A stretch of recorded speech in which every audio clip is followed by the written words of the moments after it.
The candles in the great hall had just been lit when the doors flew open, and a hush fell over the crowd, as if the air itself had grown heavy.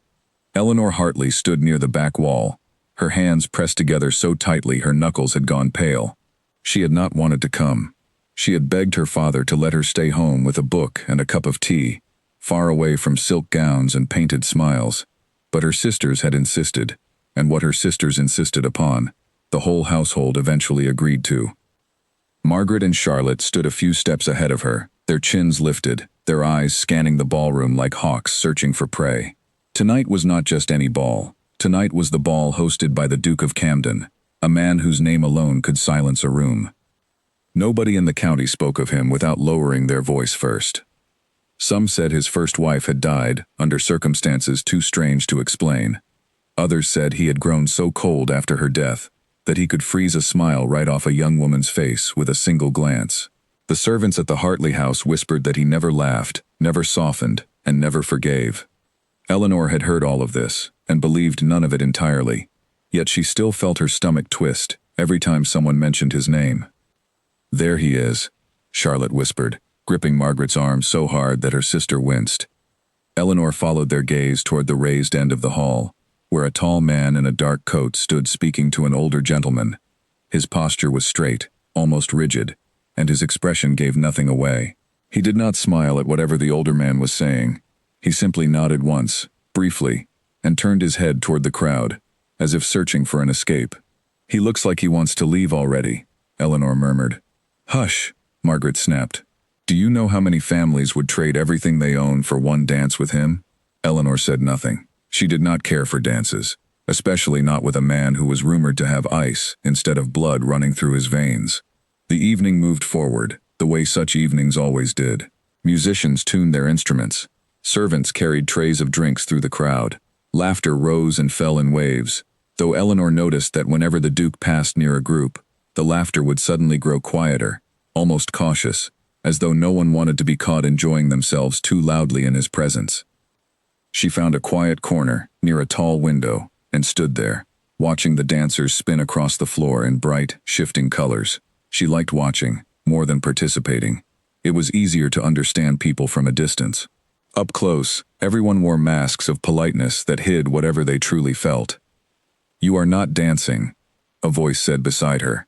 Eleanor turned, startled, and found an older woman standing near her, a kind smile on her lined face. She wore a modest gown, far simpler than most in the room, and her eyes held a warmth that felt out of place among all the glittering jewelry and practiced charm. "I prefer to watch," Eleanor admitted.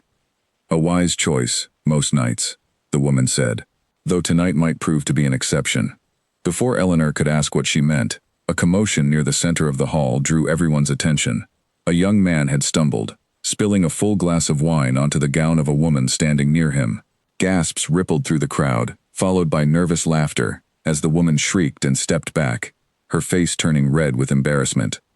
Eleanor almost smiled at the small chaos, grateful for anything that distracted from the stiff formality of the evening. She did not notice, at first, that the Duke of Camden was walking directly toward her side of the room. It was only when Margaret let out a small gasp that Eleanor turned her head and saw him only a few steps away, his dark eyes fixed, unmistakably, in her direction. Her heart lurched. "He is coming this way," Charlotte whispered urgently, appearing at Eleanor's side as if from nowhere. "Eleanor, straighten your shoulders, smile, do something." "Why would he be coming here?" Eleanor asked, panic rising in her chest. "Just be pleasant," Margaret hissed, positioning herself slightly in front of Eleanor, her posture immediately transforming into something graceful and inviting. But the Duke did not stop in front of Margaret. He walked past her, past Charlotte, and came to a halt directly in front of Eleanor, inclining his head in the barest suggestion of a bow. "Forgive the interruption," he said, his voice low and steady. "I could not help but notice you were the only person in this room who did not flinch when that glass shattered." Eleanor blinked, unsure how to respond. Her sisters stood frozen beside her, their painted smiles faltering.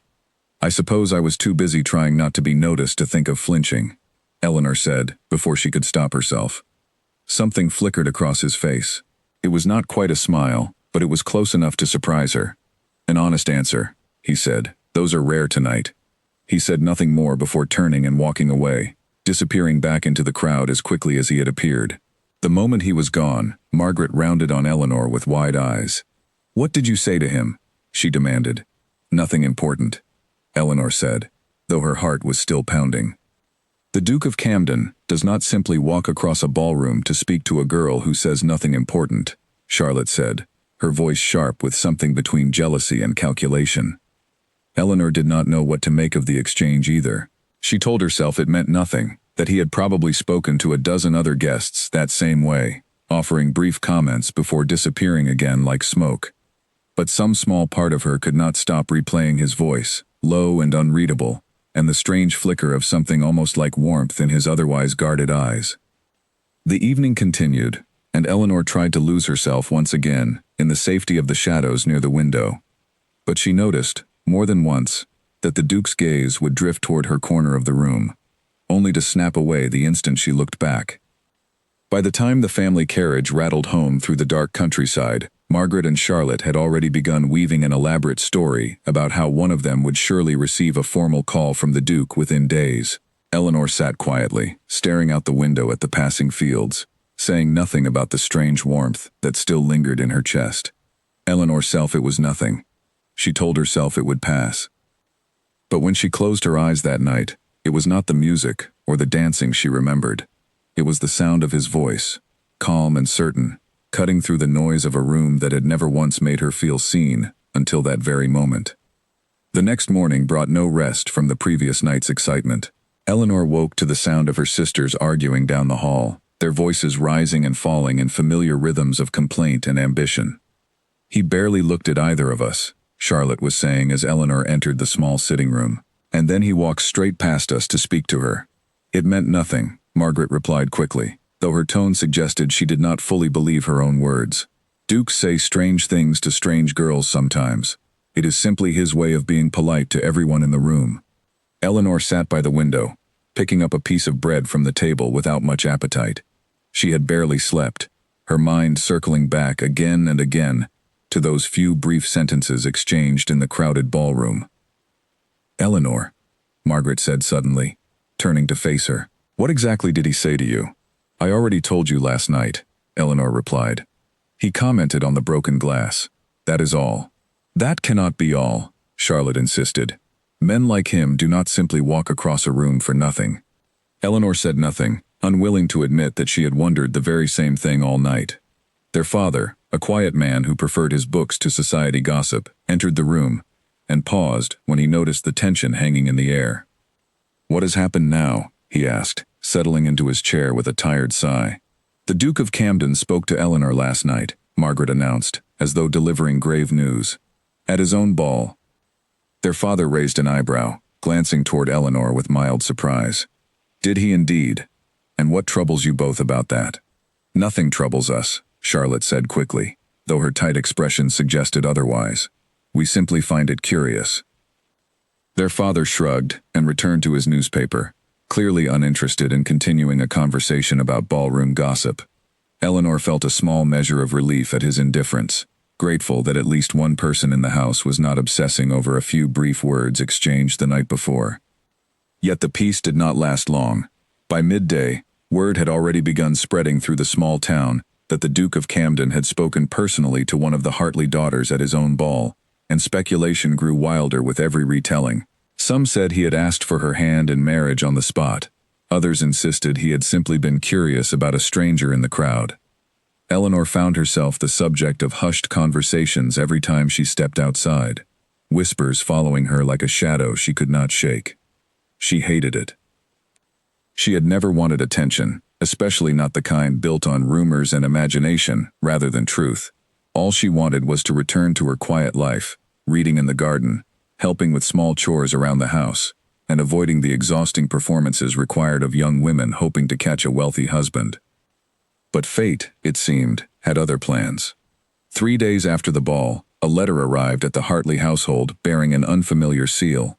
Margaret snatched it from the servant's hands before anyone else could react, her eyes widening as she read the elegant script across the front. "It is addressed to Eleanor," she said, her voice tight with disbelief. The room fell silent, Even their father lowered his newspaper, watching with quiet interest as Eleanor took the letter with trembling hands. She broke the seal slowly, her mind racing with possibilities. Inside, the handwriting was neat and precise, giving nothing away about the emotions of the man who had written it. The letter requested her presence, along with her family, at a modest gathering to be held at the Duke's estate the following week. It was formal, polite, and utterly unremarkable in its wording, yet the very fact that it existed at all sent a ripple of shock through the household. "He has invited us," Margaret said slowly, her earlier jealousy transforming instantly into calculation. "This changes everything." Eleanor stared at the letter, feeling a strange mixture of dread and curiosity settle in her chest. She did not know what to expect from a man the entire county feared, a man whose reputation suggested coldness and control, yet whose brief words to her in a crowded ballroom had felt anything but cruel. Whatever waited for her at that estate, she knew instinctively that her quiet, uneventful life was about to change in ways she could not yet imagine. The week leading up to the gathering at the Duke's estate felt longer than any month Eleanor had ever known. Margaret and Charlotte spent every waking hour preparing, discussing gowns, hairstyles, and clever remarks they might use to impress a man who had barely spared them a glance at his own ball. Eleanor, meanwhile, found herself dreading the event more with each passing day, though she could not entirely explain why. Perhaps it was the fear of disappointing whatever strange expectation had settled over the household. Perhaps it was simply the fear of being watched so closely by people who barely knew her, all because of a few sentences exchanged in a crowded room. Or perhaps, though she refused to admit it fully even to herself, it was the fear of seeing him again and discovering that the warmth she remembered had only existed in her own imagination. On the morning of the gathering, the Hartley household moved with unusual energy. Servants rushed back and forth carrying gowns and ribbons, while Margaret paced the hallway rehearsing greetings under her breath. Charlotte sat before a mirror, adjusting her hair for what seemed like the 10th time, her reflection unreadable. Eleanor dressed simply, choosing a modest gown of pale blue that had once belonged to her mother. She did not attempt elaborate curls or bold colors. She simply wanted to survive the day without drawing further attention to herself, though something told her that hope was already lost. The carriage ride to the Duke's estate felt endless, the countryside rolling past in blurred shades of green and gold. When the grand house finally came into view, Eleanor felt her breath catch despite herself. It was larger than she had imagined, its stone walls rising proudly against the pale sky, surrounded by gardens so perfectly maintained they looked almost unreal. "Remember your manners," their father said quietly as the carriage came to a stop. "Whatever curiosity brought about this invitation, we are still guests in his home." Eleanor nodded, though her mind was already racing ahead, wondering what awaited them inside. The gathering, as it turned out, was smaller and far less formal than the grand ball had been. A handful of families sat scattered across a bright drawing room, engaged in quiet conversation over tea and delicate pastries. The atmosphere felt oddly intimate, nothing like the overwhelming spectacle Eleanor had feared. She spotted the Duke almost immediately, standing near the far window, speaking politely with an older couple. He looked much the same as he had at the ball, composed and unreadable, though something in his posture seemed slightly less guarded in the smaller setting. Margaret and Charlotte immediately began maneuvering toward him, their voices bright with practiced charm as they inserted themselves into his conversation. Eleanor hung back, choosing instead to settle into a quiet chair near the edge of the room, content to observe rather than participate. She had barely taken her seat when a servant approached, informing her politely that the Duke had requested her company at his private study for a brief conversation before the afternoon activities began. Eleanor's heart skipped painfully. She glanced toward her sisters, who had not yet noticed the exchange, still deep in their attempts to charm the very man who had just sent for someone else entirely. Rising quietly, she followed the servant down a long corridor, lined with paintings of stern-faced ancestors, their eyes seeming to follow her every step. The study, when she finally reached it, was smaller than she expected, filled with towering bookshelves and the comforting scent of aged paper. The Duke stood near the window, his hands clasped behind his back, though he turned the moment she entered. "Thank you for coming," he said, his voice calm but not unkind. "I hope I have not pulled you away from more pleasant company." Not at all, Eleanor replied, unsure of the correct response to such an unusual situation. He gestured toward a chair near the fireplace, waiting until she was seated before taking a seat across from her, an appropriate distance maintained between them at all times. I imagine you are wondering why I asked for you specifically, he said. The thought had crossed my mind, Eleanor admitted. A faint, almost imperceptible smile touched his lips. I find myself drawn to honesty, Miss Hartley. It is rare enough in this life that when I encounter it, I find I wish to understand it further. Eleanor felt heat rise in her cheeks, unsure how to respond to such a direct statement. I only said what I felt at the time. I did not intend to draw attention. That is precisely why it caught my attention, he replied. Everyone in that room that night was performing some version of themselves they believed I wished to see. You alone seemed entirely unconcerned with impressing me. Eleanor considered his words carefully before speaking again. Forgive me if this seems forward, but many in the county speak of you with a certain caution. I confess I expected someone far less willing to have a simple conversation. Instead of taking offense, the Duke's expression grew thoughtful, almost weary. The stories people tell about me have grown far beyond the truth of who I actually am.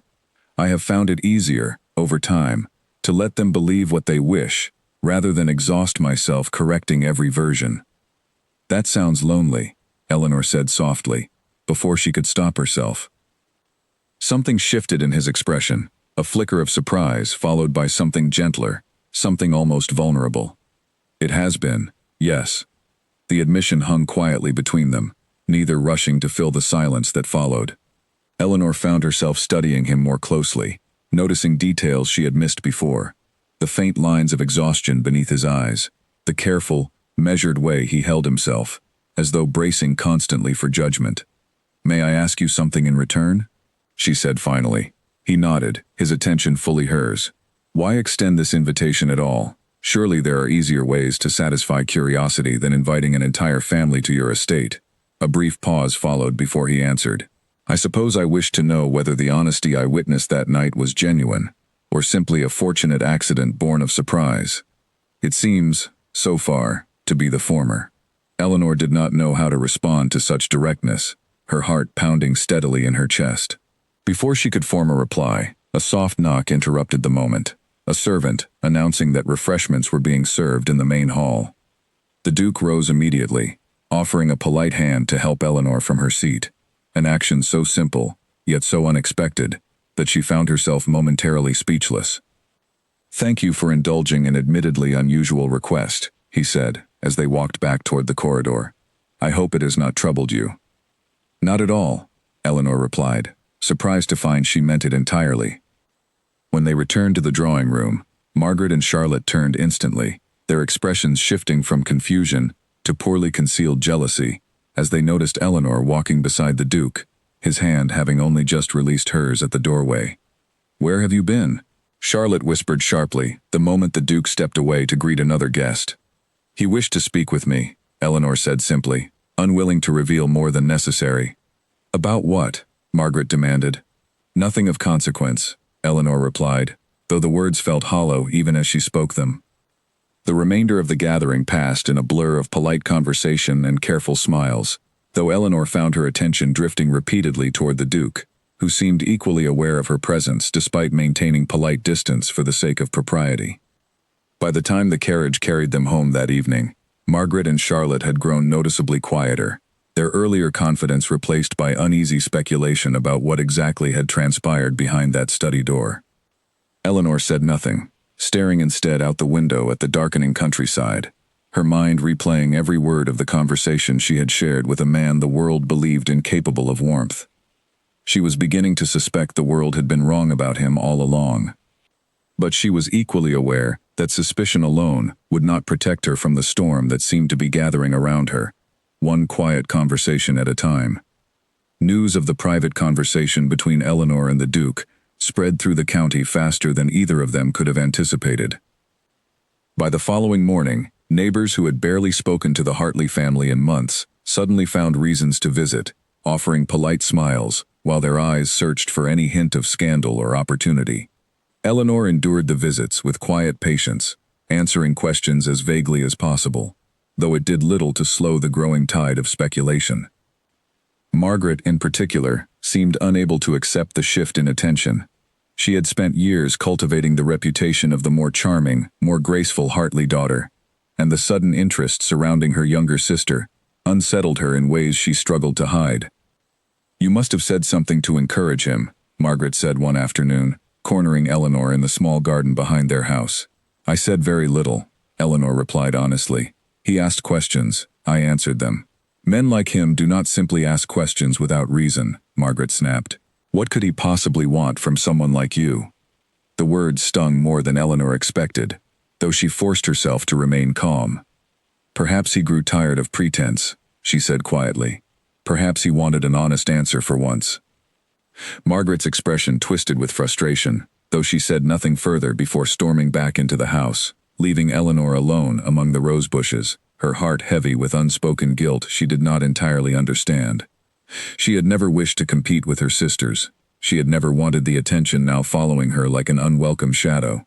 Yet no matter how much she wished to disappear back into quiet obscurity, fate seemed determined to push her further into the spotlight. 3 days later, another letter arrived, this one requesting Eleanor's presence alone, at a modest luncheon at the Duke's estate, without the accompaniment of her family. The request caused an uproar within the household, Margaret and Charlotte both objecting loudly to the impropriety of such an arrangement, though their father, after careful consideration, ultimately allowed it, provided a trusted family servant accompanied her for appearances. The morning of the luncheon arrived with a nervous energy Eleanor could not entirely calm.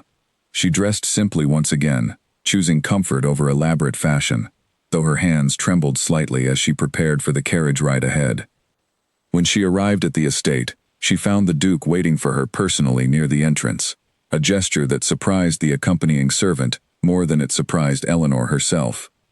"I hope the arrangement did not cause too much difficulty at home," he said, as he led her toward a quiet garden terrace overlooking the estate's vast grounds. "My sisters were not pleased," Eleanor admitted, deciding honesty remained her safest approach. "I imagine not," he said, a faint trace of amusement in his tone, "though I confess I did not extend this invitation to please them." They settled at a small table, set beneath a canopy of climbing vines, the afternoon sun casting soft patterns of light across the stone terrace. A light meal had been prepared, simple yet elegant, and for a while they ate in comfortable silence, neither feeling the need to fill every quiet moment with conversation. "May I ask you something personal?" Eleanor said eventually, gathering her courage. He nodded, setting down his utensils to give her his full attention. "The rumors surrounding your first wife," she began carefully.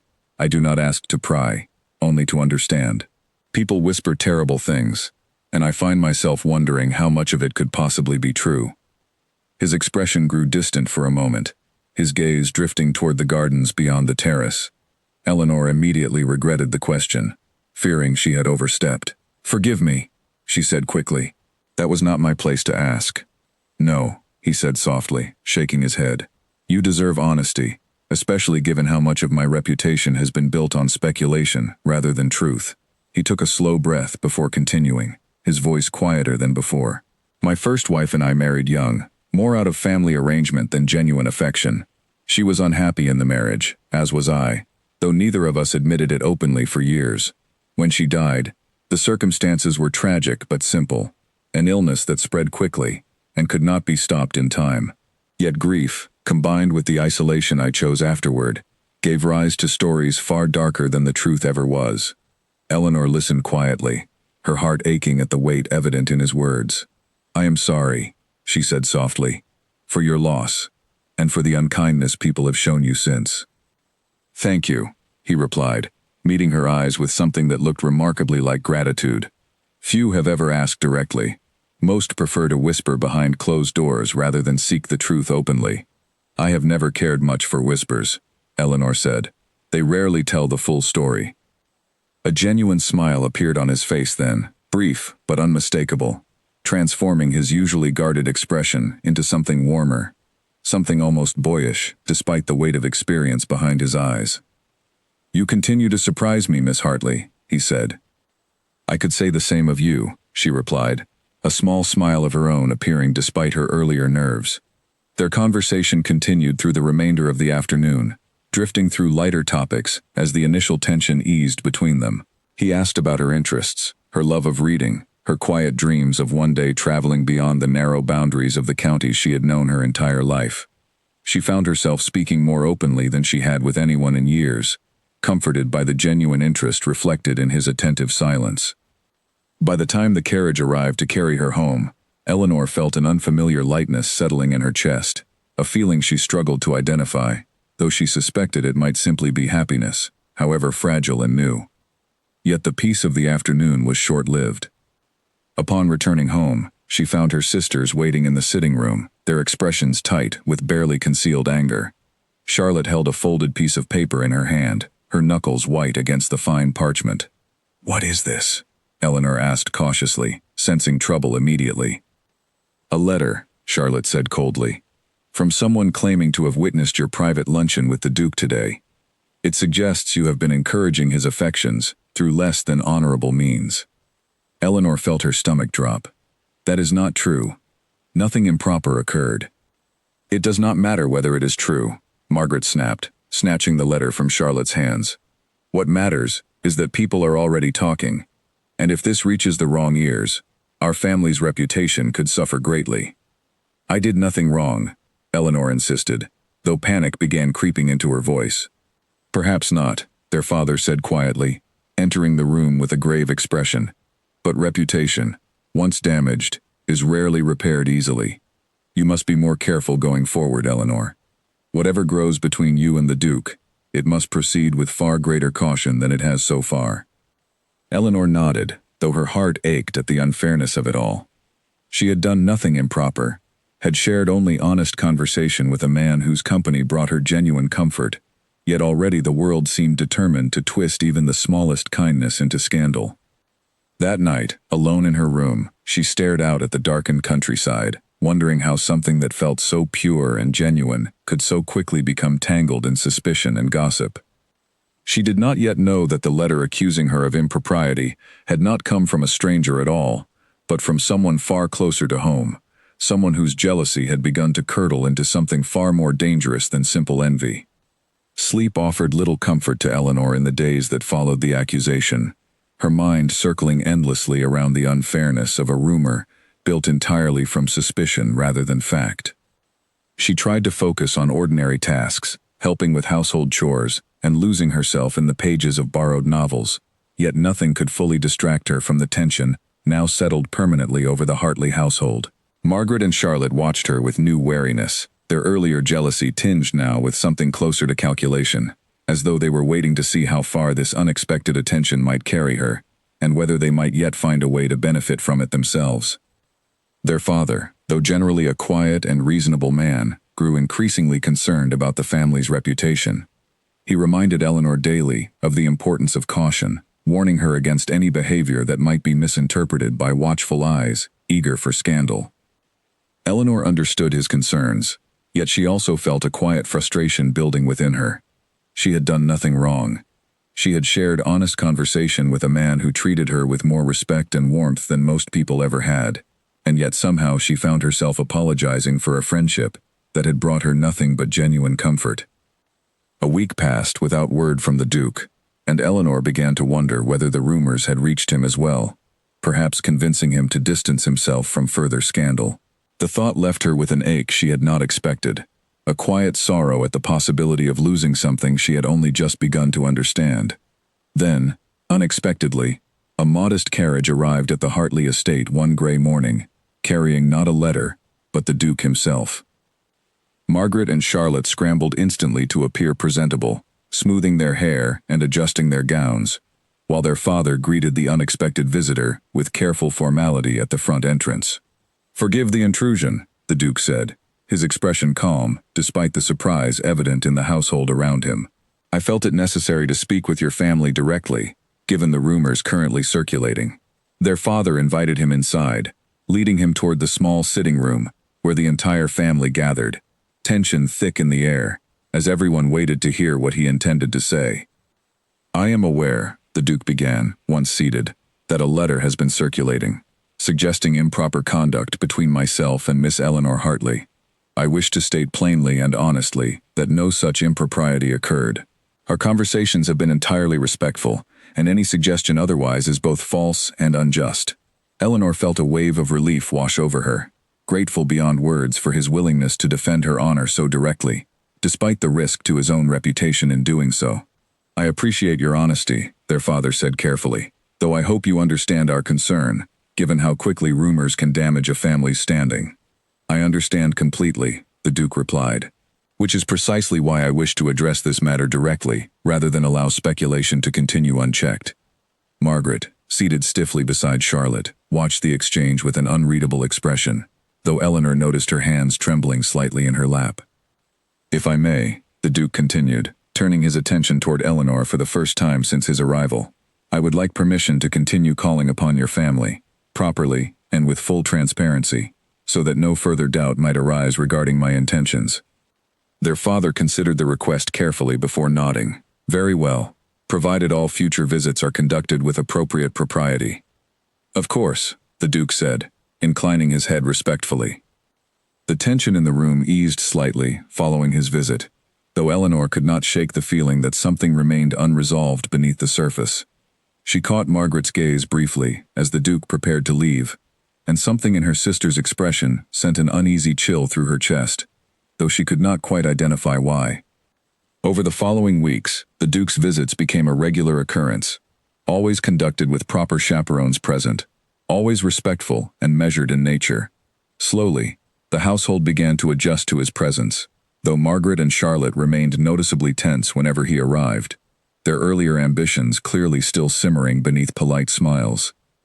Eleanor, meanwhile, found herself growing more comfortable in his company with each visit, their conversations deepening beyond simple pleasantries into genuine understanding. He asked about her dreams, her fears, her quiet hopes for a future she had never truly believed she deserved. In turn, she learned more about the isolation he had endured since his wife's death, the weight of responsibility that came with his title, and the loneliness that had settled over him long before she ever entered his life. One afternoon, as they walked together through the gardens behind her family's modest home, the Duke paused near a small stone bench, his expression thoughtful. I must admit something to you, he said quietly. Eleanor turned to face him, her heart quickening slightly at the seriousness in his tone. What is it? I have not felt this at ease in another person's company in longer than I care to admit, he said. I find myself looking forward to these visits more than I probably should, given how recently we have come to know one another. Eleanor felt warmth spreading through her chest at his admission, though she hesitated before responding. Unsure how to express feelings, she had only just begun to understand herself. I feel the same, she admitted finally, though I confess it frightens me somewhat, given everything already said about us. The rumors will fade in time, he said gently. What matters most is the truth between us, not the noise surrounding it. They stood in comfortable silence for a moment, the late afternoon sun casting long shadows across the quiet garden. Eleanor allowed herself, for the first time, to imagine a future she had never dared consider before, one built on genuine understanding, rather than obligation or convenience. Yet even as hope bloomed quietly within her, she remained unaware of the storm still gathering just beyond her sight, one born not from strangers or distant gossip, but from someone far closer to home, whose jealousy had begun curdling into something far more dangerous than mere envy. That evening, as Eleanor prepared for bed, she noticed Margaret standing near her doorway, an unreadable expression on her face. You seem happy, Margaret said quietly. I am, Eleanor admitted, surprised by the softness in her sister's voice. Be careful, Eleanor, Margaret said, though something in her tone felt less like genuine concern and more like quiet warning. Not everyone wishes to see you succeed. Before Eleanor could ask what she meant, Margaret turned and walked away, leaving her standing alone in the dim hallway, an uneasy chill settling over the fragile happiness she had only just begun to embrace. Margaret's warning lingered in Eleanor's mind for days afterward, though she tried her best to push it aside, focusing instead on the growing warmth developing between herself and the Duke. Their visits continued through the following weeks, each one bringing them closer, their conversations deepening into something Eleanor could only describe as genuine companionship. She began to notice small changes in him as well, a softening around his eyes whenever he saw her approach, a rare but genuine laugh that occasionally escaped him during their walks through the garden. Yet despite the growing happiness between them, an undercurrent of tension remained within the Hartley household, one Eleanor could not entirely ignore, no matter how much she wished to focus solely on her own quiet joy. Charlotte had grown increasingly distant, spending long hours in her room, emerging only for meals with a forced politeness that fooled no one. Margaret, meanwhile, maintained an outward appearance of calm acceptance, though Eleanor often caught her watching from doorways or windows whenever the Duke arrived, her expression difficult to read. One afternoon, while preparing tea in the kitchen, Eleanor overheard a hushed conversation between her sisters through the thin wall separating the rooms. "She does not deserve this," Charlotte was saying, her voice tight with frustration. "We worked for years cultivating connections, learning proper manners, preparing ourselves for exactly this kind of opportunity. And she simply stumbles into it by accident." "Perhaps it is not entirely an accident," Margaret replied, her tone carrying an edge Eleanor had never heard before. "Perhaps she is cleverer than we have given her credit for." "What do you mean?" Charlotte asked. "I mean," Margaret said slowly, "that perhaps it is time we remind the Duke of certain realities before this goes any further." Eleanor's hands trembled slightly as she set down the teapot, her heart pounding at the implication behind her sister's words. She wanted to confront them immediately, to demand an explanation, yet something held her back, a quiet fear of what she might discover if she pressed too hard. She said nothing that evening, choosing instead to observe carefully, watching for any sign of the scheme her sisters seemed to be planning. Her caution proved wise only days later, when a formal letter arrived at the Duke's estate, addressed directly to him, containing accusations Eleanor could scarcely believe. The letter, which the Duke shared with her personally during their next visit, suggested that Eleanor had engaged in improper conduct with another suitor prior to his attention, painting her as dishonest and unworthy of his continued interest. "I do not believe a single word of it," the Duke said firmly, handing her the letter, with visible anger in his usually composed expression. "Yet I felt you deserved to know what has been circulated against you." Eleanor read the letter with growing horror, recognizing certain phrases and details that could only have come from someone within her own household, someone intimately familiar with her daily habits and private conversations. "This is not true," she said, her voice trembling with a mixture of anger and heartbreak. "None of this happened." "I know," he said gently, taking her hand in a rare display of open affection. "I trust you completely, Eleanor, but I fear whoever wrote this letter intends further harm if left unchecked." Eleanor closed her eyes, forcing herself to consider the painful possibility that her own sisters, driven by jealousy and desperation, might be responsible for such a cruel deception. "I believe I know who might be behind this," she admitted quietly, though the words felt like betrayal even as she spoke them. The Duke's expression grew serious, though he remained patient, waiting for her to continue. "My sisters have grown increasingly resentful of the attention I have received," Eleanor explained. "I overheard them discussing a plan to remind you of certain realities, though I did not understand at the time what they meant." "I see," the Duke said quietly, his jaw tightening with restrained frustration. "I will not allow such deception to succeed, regardless of who is responsible." "What will you do?" Eleanor asked, fear creeping into her voice at the thought of open conflict within her own family. "Nothing rash," he assured her, "but I will make it clear, through proper channels, that such accusations hold no weight with me, and that further attempts at deception will not be tolerated." That evening, Eleanor returned home with a heavy heart, uncertain how to confront her sisters about what she now suspected, yet equally unwilling to allow their jealousy to destroy something so genuinely precious to her. She found Margaret alone in the sitting room, staring quietly into the fireplace, her expression unusually subdued. "I know about the letter," Eleanor said softly, taking a seat across from her sister. Margaret's eyes flickered with something close to panic before settling into practiced composure. "I do not know what you mean." "Please," Eleanor said, her voice steady despite the ache in her chest. "I only wish to understand why. We are sisters. I never meant to take anything from you." For a long moment, Margaret said nothing, her hands twisting nervously in her lap.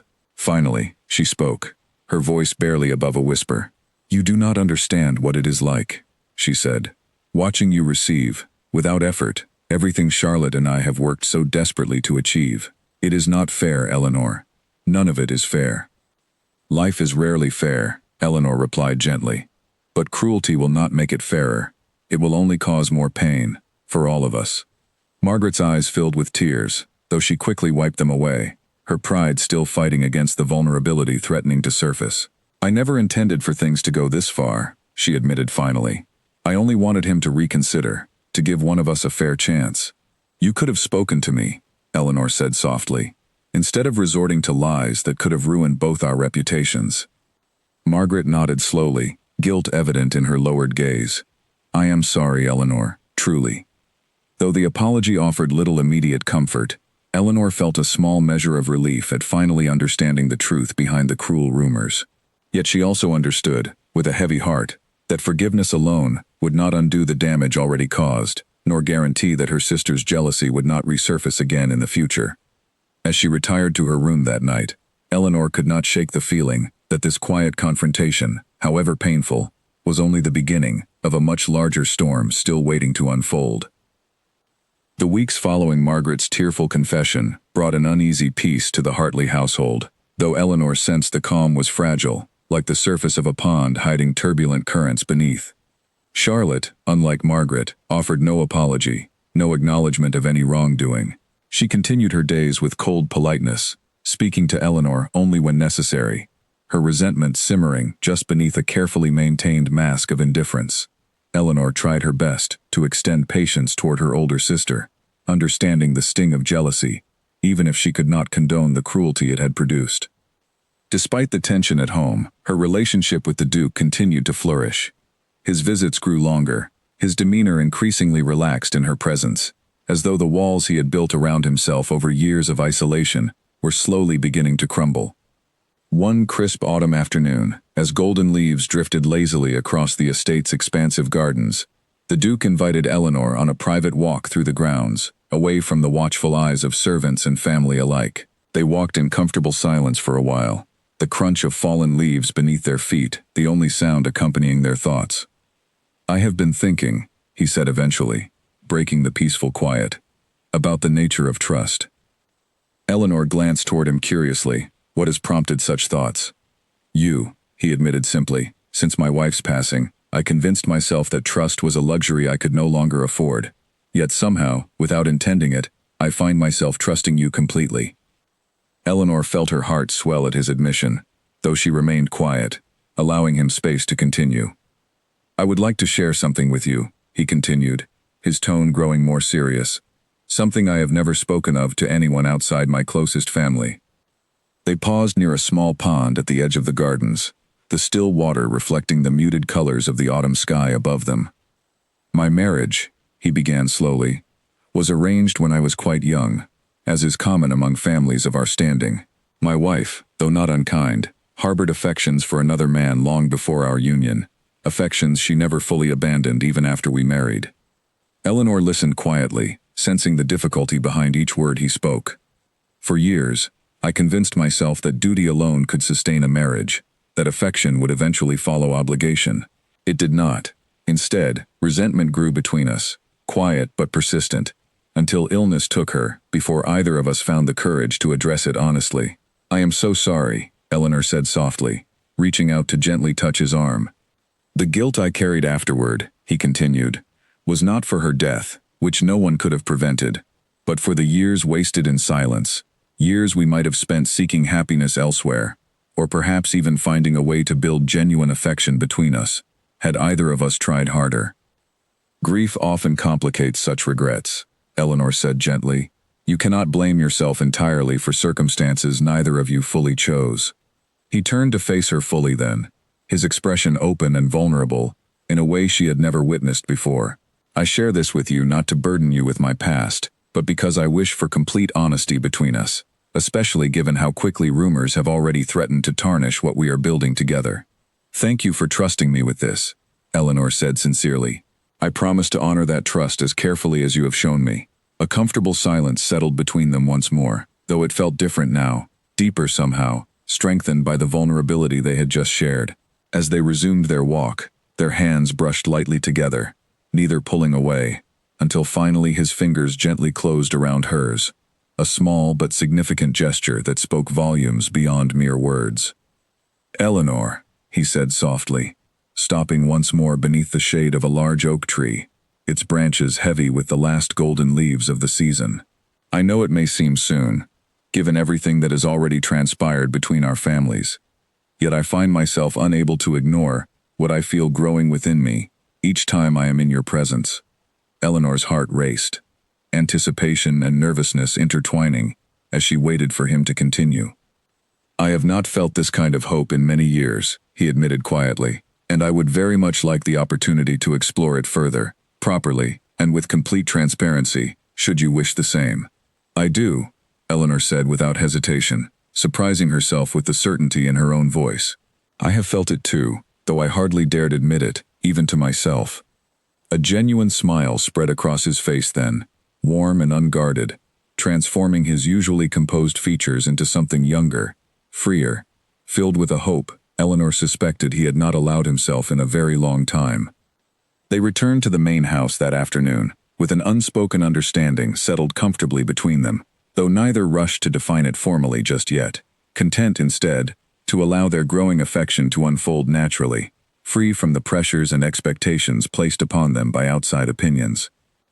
Yet even as Eleanor allowed herself this rare moment of uncomplicated happiness, she remained unaware that Charlotte, watching quietly from an upstairs window as the carriage carried her sister home that evening, had already begun formulating a plan far more dangerous than any rumor or letter that had come before.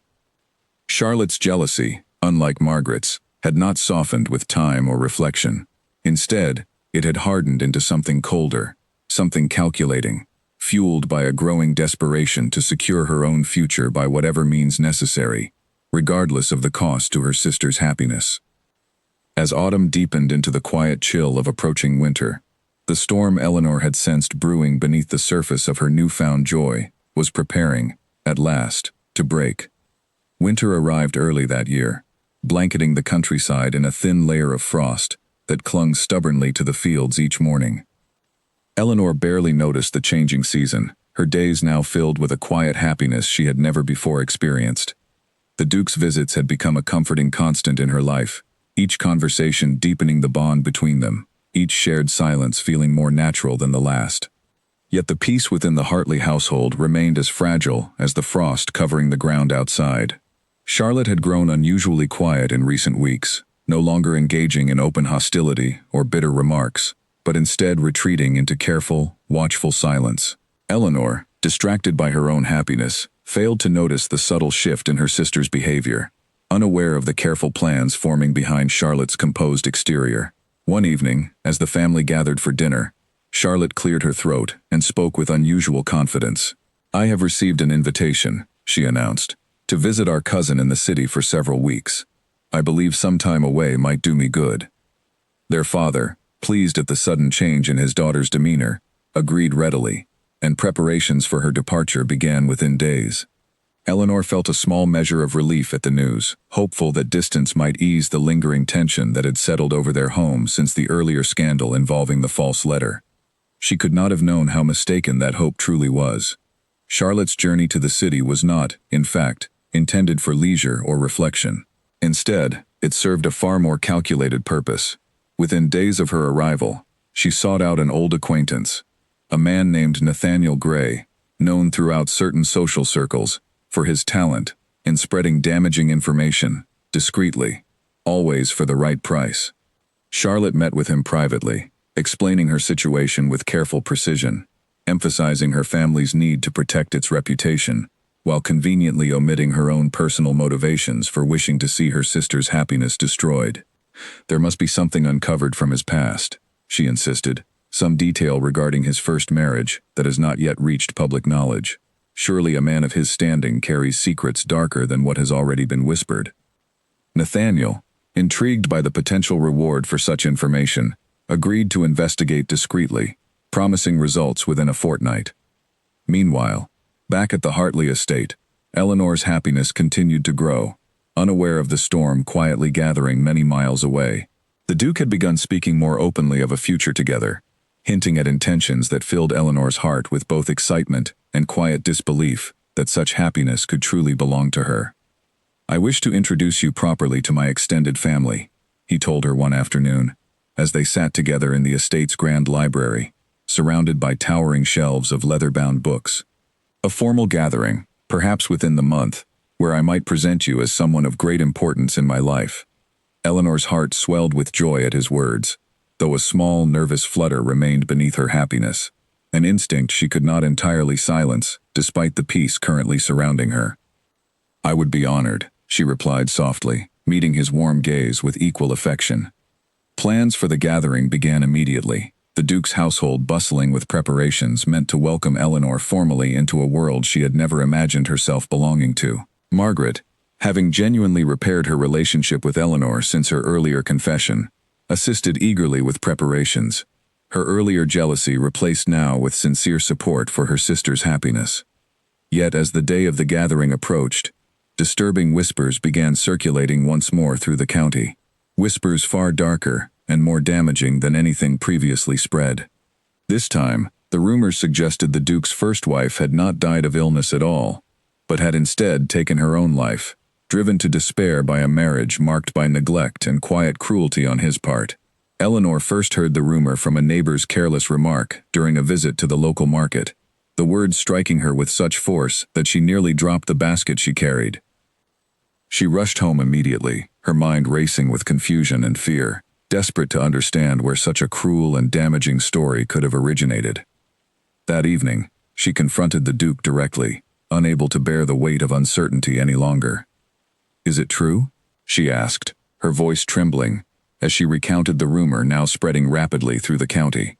His expression darkened immediately, pain evident in the tightness around his eyes.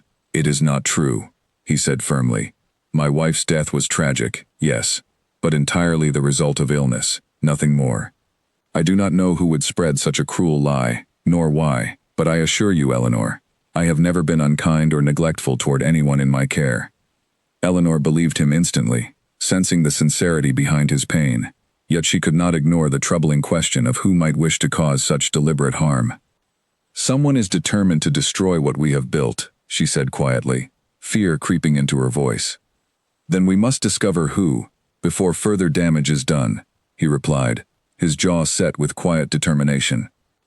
As they sat together that evening, both aware that the storm surrounding their happiness had only just begun, neither yet suspected that the source of such cruelty traced back not to a distant stranger, but to someone within Eleanor's own family, driven by jealousy that had long since curdled into something far more dangerous than either of them could have imagined. The days following the confrontation about the cruel rumor passed in a tense blur, Eleanor's mind constantly searching for answers, though none seemed to present themselves easily. The Duke, determined to protect both his reputation and Eleanor's peace of mind, quietly employed a trusted associate to investigate the source of the damaging story. Within a week, word returned that the rumor had originated from a man named Nathaniel Gray, known for his questionable dealings in the city, though the identity of whoever had hired him remained unclear at first.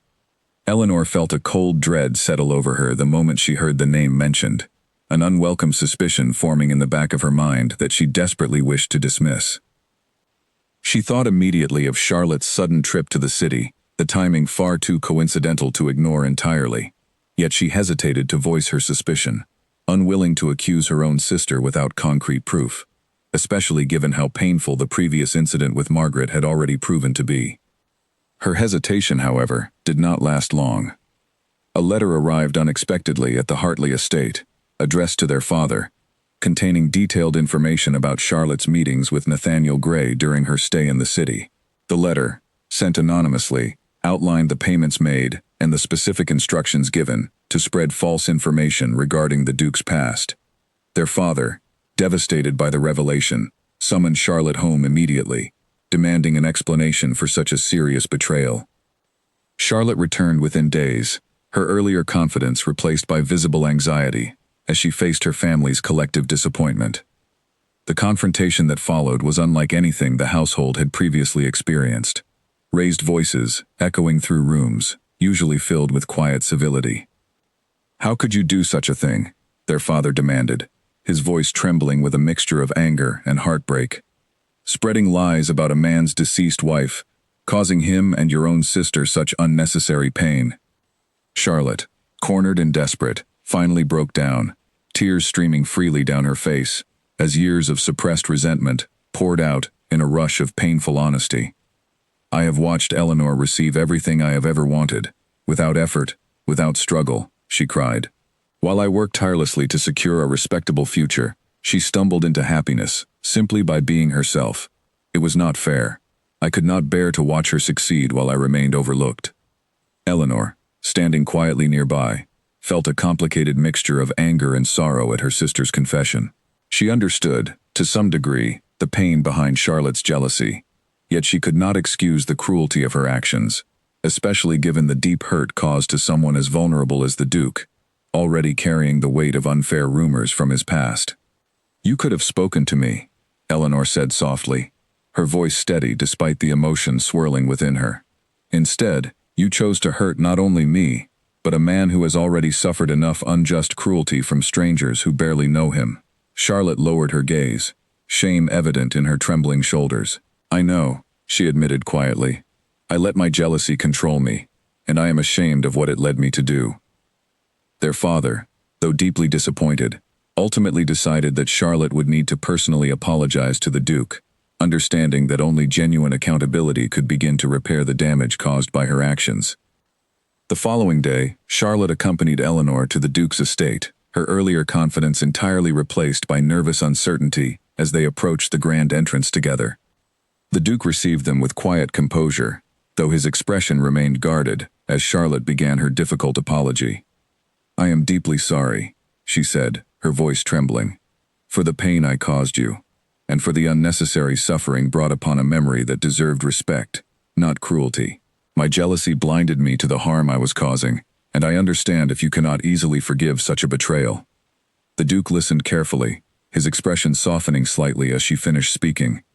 "Jealousy can lead even good people toward actions they later regret," he said finally. "I appreciate your willingness to admit fault honestly, though I hope you understand the seriousness of the harm caused, both to my reputation and to your sister's happiness." "I do understand," Charlotte replied quietly, "and I promise, going forward, to support Eleanor's happiness, rather than resent it." The Duke nodded, accepting her apology with quiet grace, though it was clear that trust, once broken, would take considerable time to rebuild fully. As they prepared to leave, Eleanor lingered behind for a moment, meeting the Duke's gaze with quiet gratitude for his patience and understanding throughout the entire ordeal. "Thank you," she said softly, "for handling this with such grace, despite everything." "I could not have done so without your own strength and honesty guiding me," he replied gently, reaching out to take her hand in a comforting gesture. Though the wounds caused by Charlotte's betrayal would take time to fully heal, Eleanor felt a renewed sense of hope settling over her, grateful that the truth had finally emerged, and that her relationship with the Duke had survived yet another challenge meant to tear them apart. Little did she know, the true test of their bond still awaited them, one that would require far more courage and resilience than either had yet been forced to demonstrate. In the weeks that followed Charlotte's difficult apology, a fragile peace settled over the Hartley household, though Eleanor remained cautiously aware that healing, especially after such a painful betrayal, rarely happened quickly or completely. Charlotte, true to her word, began making genuine efforts to repair the damage caused by her jealousy. She spoke kindly to Eleanor, offered assistance without complaint, and even joined Margaret in helping prepare for the upcoming formal gathering meant to introduce Eleanor properly to the Duke's extended family. Though trust between the sisters remained delicate, small moments of genuine warmth began to emerge, offering hope that their relationship might, in time, fully recover. Eleanor, meanwhile, found her bond with the Duke growing stronger with each passing day, strengthened rather than weakened by the trials they had already faced together. His visits continued regularly, each conversation deepening their understanding of one another, each shared silence feeling more comfortable than the last. As the day of the formal gathering approached, Eleanor felt a mixture of excitement and nervous anticipation, aware of the significance such an event held for her future with the Duke. On the morning of the gathering, she dressed carefully, in a gown gifted personally by the Duke. a beautiful yet modest creation in soft shades of ivory, chosen specifically to reflect her natural elegance rather than overshadow it with excessive ornamentation. Margaret and Charlotte both assisted with her preparations, their earlier rivalry now replaced by genuine sisterly support, a transformation Eleanor found deeply comforting, given everything they had endured together. "You look beautiful," Margaret said softly, adjusting a final strand of Eleanor's hair. "Truly beautiful," Charlotte agreed, her voice carrying a sincerity that had been entirely absent in previous months. Eleanor smiled gratefully at her sisters, grateful for the fragile but genuine peace now settled between them. The carriage ride to the Duke's estate felt different this time, filled not with dread or uncertainty, but with quiet excitement for what awaited her. Upon arrival, she found the grand hall transformed, filled with elegant decorations and members of the Duke's extended family, all eager to meet the woman who had captured his attention so completely. The Duke greeted her personally at the entrance, his expression filled with open affection as he took her hand and led her inside. "Are you ready?" he asked softly, sensing her nervousness despite her calm exterior. "I believe so," she replied, offering him a reassuring smile. Throughout the evening, Eleanor was introduced to various relatives, each greeting her with varying degrees of curiosity and warmth. Though some remained cautious, clearly aware of the rumors that had once surrounded their courtship, most seemed genuinely pleased to see the Duke happy and at ease, a sight many admitted they had not witnessed in years. Midway through the gathering, an older woman approached Eleanor privately, introducing herself as the Duke's aunt, a kind-eyed woman whose gentle demeanor immediately put Eleanor at ease. "I have known my nephew his entire life," the woman said warmly. "I have not seen him smile as freely as he does around you since he was a young boy, long before duty and loss weighed so heavily upon him." Eleanor felt her heart swell with emotion at such a heartfelt observation. "He has brought me great happiness as well," she admitted honestly. "I only hope to continue deserving such trust." "You already do, my dear," the woman replied kindly. "Trust is not earned through perfection, but through honesty and genuine care, both of which you have clearly demonstrated already." As the evening progressed, the Duke requested everyone's attention, standing beside Eleanor at the center of the grand hall, his expression a rare combination of nervousness and quiet determination. "I invited you all here tonight," he began, addressing his gathered family and friends, "not simply to introduce someone important to me, but to formally express my intentions regarding our future together." Eleanor's heart raced as she realized what was about to unfold, her hands trembling slightly within his steady grasp. "Eleanor," he continued, turning to face her directly, "you have brought light into a life I believed permanently shadowed by loss and isolation. You have shown me kindness without expectation, honesty without hesitation, and love without condition. I would be honored, more than words can express, if you would agree to become my wife." Gasps and murmurs of delight spread quietly through the gathered crowd, though Eleanor barely noticed, her attention entirely focused on the man kneeling gently before her, his eyes filled with hopeful vulnerability she had never before witnessed so openly. "Yes," she said, her voice trembling with joyful emotion. "Yes, I will marry you." The hall erupted into warm applause and joyful congratulations, Margaret and Charlotte rushing forward to embrace their sister with genuine happiness, their earlier jealousy entirely replaced now by heartfelt celebration. As the Duke rose and gently pulled Eleanor into a warm embrace, she felt, for the first time in her life, completely and entirely at peace, surrounded by love that had proven strong enough to withstand every storm thrown against it. Yet even amid the joyful celebration, Eleanor understood that their journey together was only just beginning, with countless new challenges and joys still waiting patiently on the horizon ahead of them. The months leading up to the wedding passed in a whirlwind of preparation, joy, and quiet reflection, each day bringing Eleanor closer to a future she had once believed impossible, for someone as overlooked as she had always considered herself. News of the engagement spread quickly throughout the county, and though a few lingering rumors occasionally surfaced, most were quickly silenced by the genuine happiness evident whenever the Duke and Eleanor appeared together in public.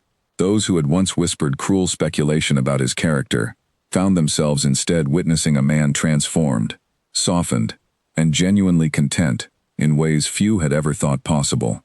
Margaret and Charlotte, both fully reconciled with their sister, threw themselves eagerly into wedding preparations. Their earlier rivalry replaced entirely by genuine excitement for Eleanor's happiness. Charlotte, in particular, seemed determined to make amends fully, offering constant assistance and heartfelt support throughout the planning process. Her earlier jealousy having taught her valuable lessons about the true cost of allowing resentment to control her actions.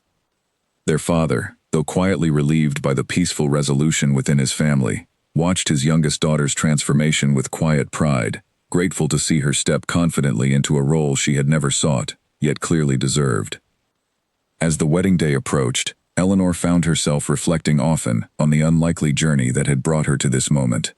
She thought of the frightened girl who had once stood nervously against a ballroom wall, dreading the very attention she now embraced wholeheartedly. She thought of the painful betrayals and cruel rumors that had threatened, more than once, to destroy the fragile happiness she had found. And she thought, most of all, of the quiet strength she had discovered within herself throughout the entire ordeal. Strength she had never fully recognized, until circumstances demanded she summon it. On the morning of the wedding, Eleanor stood before a tall mirror in her family home, dressed in a gown far more elegant than anything she had ever imagined wearing, her sisters fussing gently over final details with genuine warmth and excitement. "You look radiant," Margaret said softly, tears glistening in her eyes.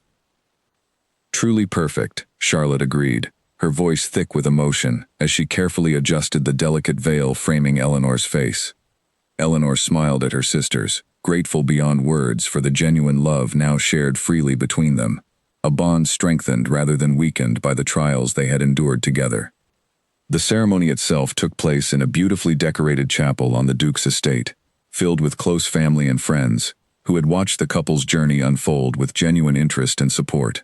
As Eleanor walked slowly down the aisle, her father proudly beside her, she felt an overwhelming sense of peace settle over her, any remaining nervousness dissolving entirely the moment her eyes met the Duke's warm, waiting gaze.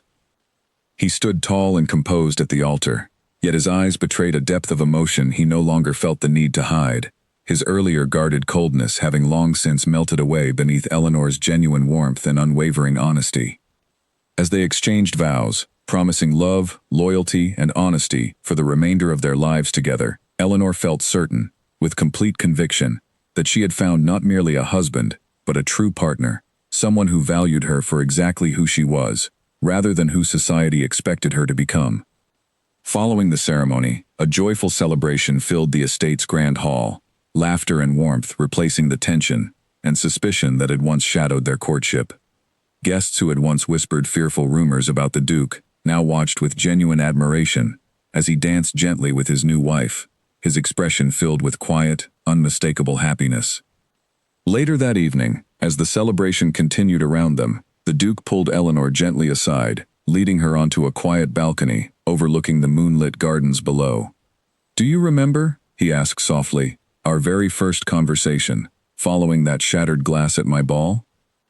Eleanor smiled warmly at the memory. "I remember being terrified you would find me foolish for speaking so plainly." "On the contrary," he replied gently, taking her hands in his own.